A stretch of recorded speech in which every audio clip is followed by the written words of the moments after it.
Money is easy to get. Money is supposed to come to you.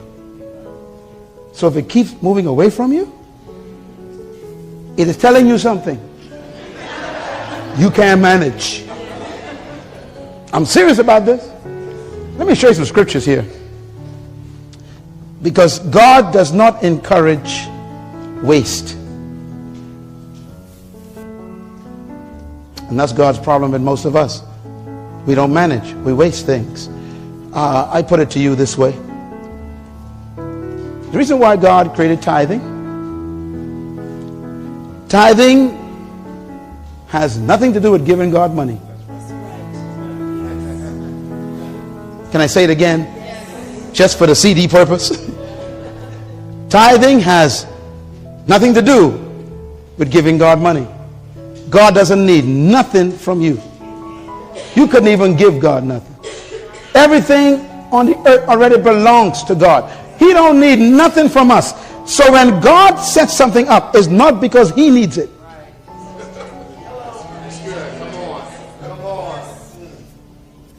Tithing and offerings is God's management training program for mankind. Boy, this is so important. God doesn't need a penny from us. And yet he tells us 10% of everything is mine. We only think of money. And that's our problem. If you get 10 pairs of shoes, one of them ain't yours. If you get 10 dresses, one of them ain't yours. If you bought 10 oranges, one of them is not yours. If you got 24 hours in a day, 2 hours and 40 minutes don't belong to you. I ain't got no time to pray. What are you talking about? You got 2 hours and 40 minutes that don't belong to you.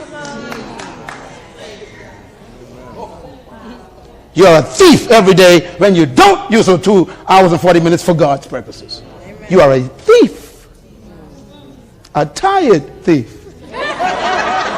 Sleeping on God's time. You spend 2 hours, 4 hours, 8 hours watching cable television and don't give God the 2 hours and 40 minutes that belong to him. 10%. You can't even manage 2 hours and 40 minutes.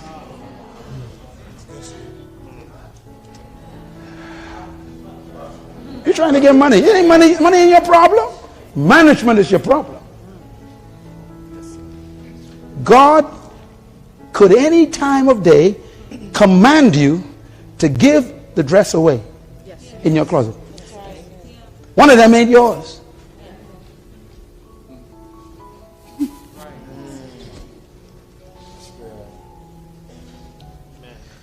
So tithing and offering is not about money. It's about management. Can you consistently, God says, put aside 10% of everything for my purposes?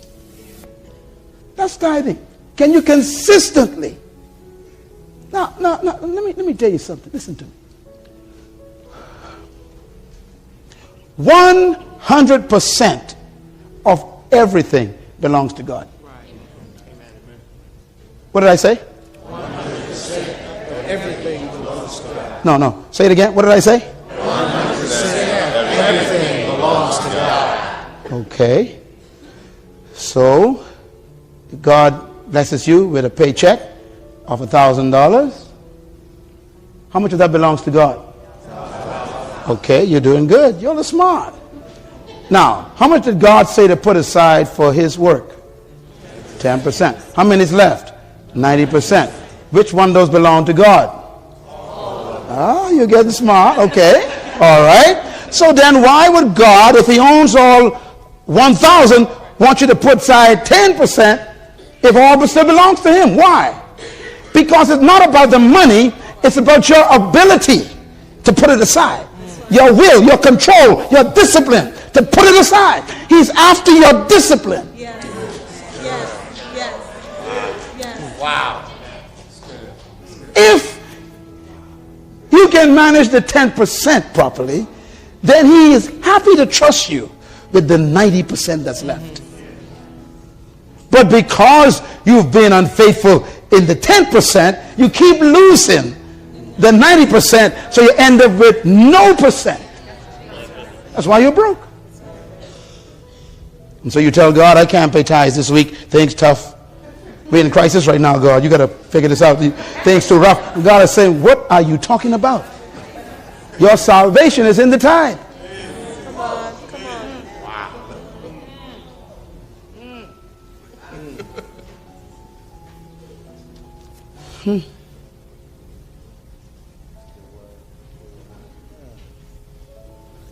Let me take you one step further. This is what tithing does to you. Number one, what's the first word? Accountability. Write it down. Now, each one of these words is management. If you keep paying your tithes and giving your offering, you automatically first become accountable. What's the second word? Discipline. Discipline. For you to put that aside every single time, it takes control. What's the third word? Honesty. Honesty. For you to be a tither, that means no one's watching except God. And he knows if you're paying it or not. You can lie to everybody else, but God knows if you're paying 10%. That means it makes you honest. And managers must be honest. What's the fourth word? Diligence. Diligence. Diligence means that you work at it constantly to make sure you don't steal that 10%. That's what managers are supposed to do. What's the next word? Oh my God. That's what's wrong with managers. They are unfaithful. And it takes faithfulness to tithe. What's the last one? Trustworthiness. Trustworthiness. For you to manage a tithe, God got to trust you every time. I just gave you the characteristics of a manager. They are accountable. They are honest. They are diligent. They are faithful. They are trustworthy.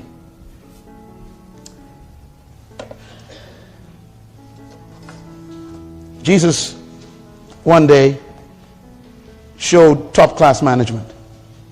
One day he had 5,000 people in a field, and they were all hungry, and there was, they say, plus women and children, so they must have had about 12,000, and he is about to distribute some resources to them. I want you to watch him at work, okay? Matthew 6 verse 40. It says, so they sat down in groups of hundreds and fifties. That's administration, organization. Then he took the 5 loaves and the 2 fishes. That's the resources. Looking up to the one who owns them, he thanked them for letting him use them. That's appreciation. That means they don't belong to you. That's all right. Someone else's property. He broke it. Then he gave them to his disciples, and they gave it to the people. Delegation. It's management. Delegation.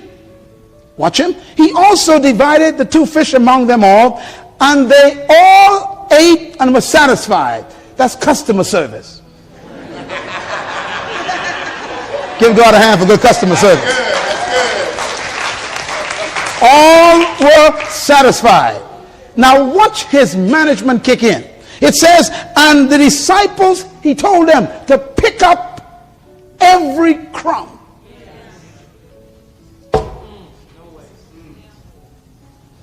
Ladies and gentlemen, I want you to imagine this. 12,000 people in an open field, breaking bread and pieces of fish. Now how in the world are you going to find pieces of bread, crumbs, and pieces of fish, bone and stuff in the grass? He says, pick up every crumb. In the book of Matthew, it actually says it. He says, and he said to them, pick up every crumb and bring it to me. I don't want to waste nothing. That's what I'm talking about. This country is built on a culture of waste. And it is in the church. Who go direct to the buffets after service? You. And what do you do at that buffet? Now you know the plate is too small for what you want to do. You pile it up, sit at the table, and half is left in the plate. You are a bad manager, and God takes notes. Cheryl, waste food.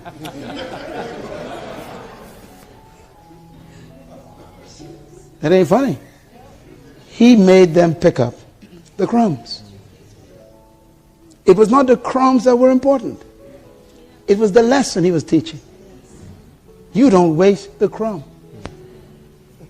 When we started our ministry, we had a building a little smaller than this. Man, I would teach as if I was teaching to 1 million people. We had our one camera set up in the center. And we would clean everything. We had our sets, speakers, everything. I tell them, this is God's property.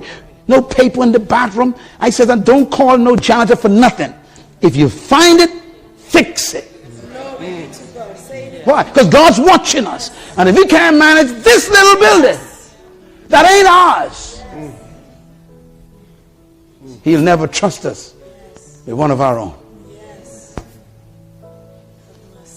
And we began our national television show in that little building. We used to convert the stage into a set for TV. And we took our one camera and we'd move it and shoot it different ways so we can have different cutaways. And we'd work it every inch we used.